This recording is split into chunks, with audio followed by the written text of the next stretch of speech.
Bonjour et bienvenue dans Travailler avec le Divin, le podcast pour les femmes qui allient business et guidance divine. Je suis Valérie Chanudet, canal, accompagnante spirituelle et formatrice. Ici, je vous partage des clés, des élans, des canalisations, des prises de conscience pour œuvrer avec l'âme, vous connecter à la source et incarner pleinement votre mission. Merci d'être ici. Installez-vous, ouvrez votre cœur et laissez la vibration faire son œuvre.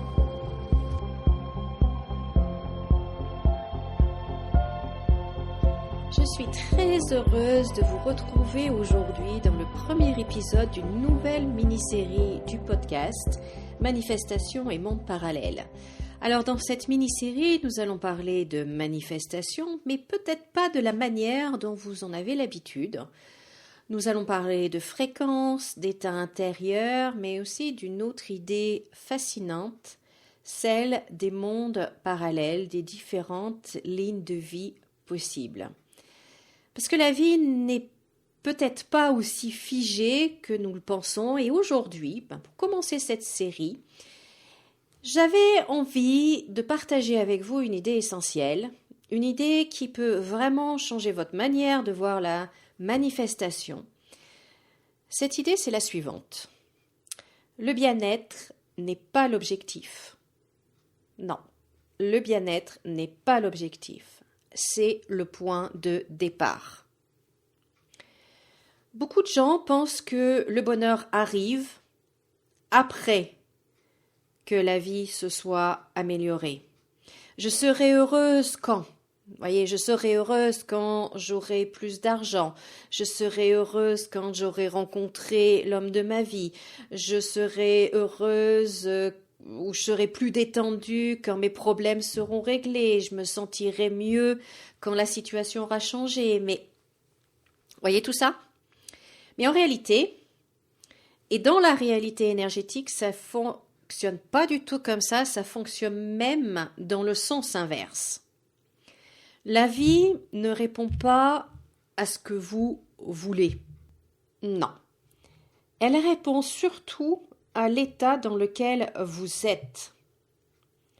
Elle répond à qui vous êtes. C'est votre énergie intérieure qui agit comme un signal. Et ce signal, il attire certaines expériences plutôt que d'autres.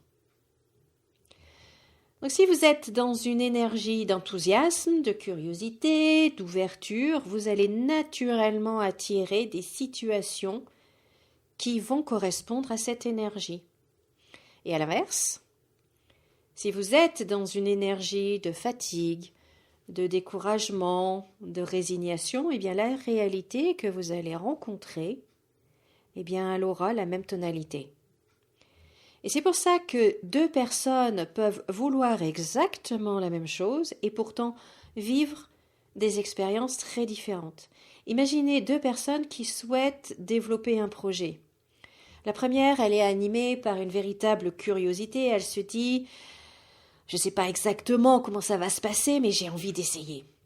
J'ai envie d'y aller. » Et donc elle avance avec enthousiasme. Elle explore, elle teste, elle rencontre des gens, et puis peu à peu, eh bien, les opportunités apparaissent. L'autre personne, elle est dans une énergie très différente. Elle se dit, il faut absolument que ça marche. Si ça ne fonctionne pas, je suis perdue. Elle est dans la tension, elle est dans l'inquiétude, elle est dans l'urgence. Et paradoxalement, eh bien, cette énergie-là ferme souvent toutes les portes. Pas parce que l'univers serait injuste, mais parce que la fréquence est différente. Et c'est pour cela que je vous disais au début de cet épisode, le bien-être n'est pas la récompense. C'est le carburant, en fait. C'est le carburant, c'est l'état intérieur à partir duquel la vie commence à répondre différemment. Quand vous vous sentez bien, quelque chose change dans votre manière de percevoir le monde et vous êtes plus ouverte, vous êtes plus créative, vous êtes plus disponible et cela modifie également la façon dont les autres vous perçoivent. Et du coup, eh bien, les opportunités deviennent plus visibles, les rencontres deviennent plus naturelles, les synchronicités apparaissent facilement. Alors la question qui revient, c'est comment accéder à cet état intérieur? Parce que si votre bien-être dépend uniquement des circonstances extérieures, eh bien votre bien-être sera toujours fragile, voire même impossible à atteindre. Si votre bien-être ne dépend que des circonstances extérieures, vous n'y arriverez pas.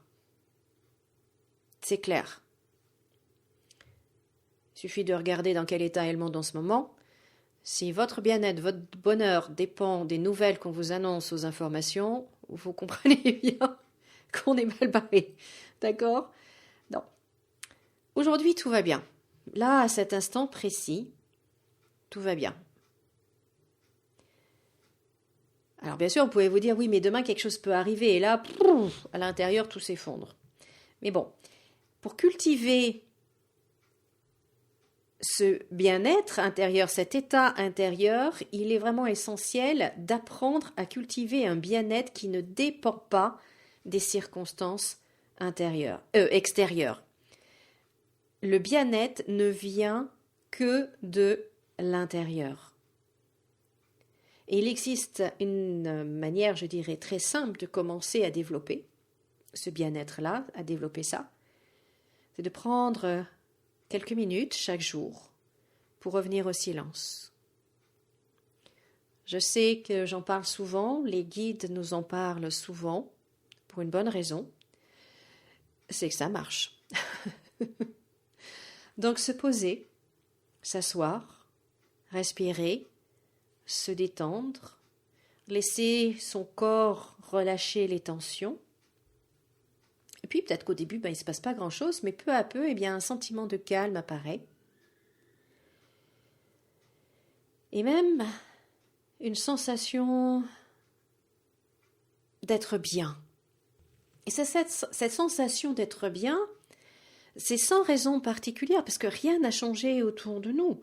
On est juste assis, on respire, on a peut-être les yeux fermés, on se concentre peut-être sur notre respiration, on se détend, donc rien vraiment n'a changé autour de nous.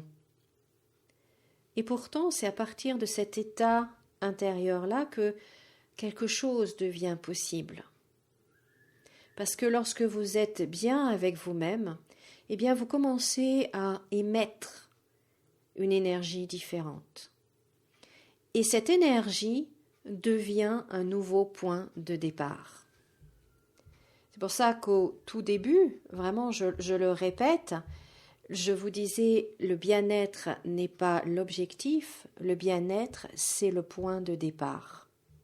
Alors, je vous invite pendant cette semaine, de prendre tous les jours un petit moment pour vous asseoir dans le silence, vous concentrer sur votre respiration, laisser les tensions disparaître et petit à petit ressentir et cultiver cet état intérieur. Ok, et puis on se retrouve la semaine prochaine et dans les prochains épisodes, nous allons aller plus loin. Nous verrons pourquoi les personnes qui ont vraiment besoin, qui ont vraiment un manque, ce sont souvent celles-là qui reçoivent le moins. Et puis, dans d'autres épisodes, nous parlerons aussi des différentes lignes de vie, ces mondes parallèles qui nous sont accessibles. Enfin, il y a plein de belles choses à venir dans les prochaines semaines. Donc, en attendant, je vous remercie beaucoup de m'avoir écouté. Faites ce petit exercice de vous poser dans le silence un peu tous les jours et de cultiver cet état de bien-être intérieur. Et moi, je vous dis à la semaine prochaine. Merci de liker cet épisode. Merci de vous abonner à ce podcast et à le partager également. Donc, je vous dis à la semaine prochaine. Passez une très très belle journée, très belle semaine et comme d'habitude, souriez et rayonnez. Au revoir.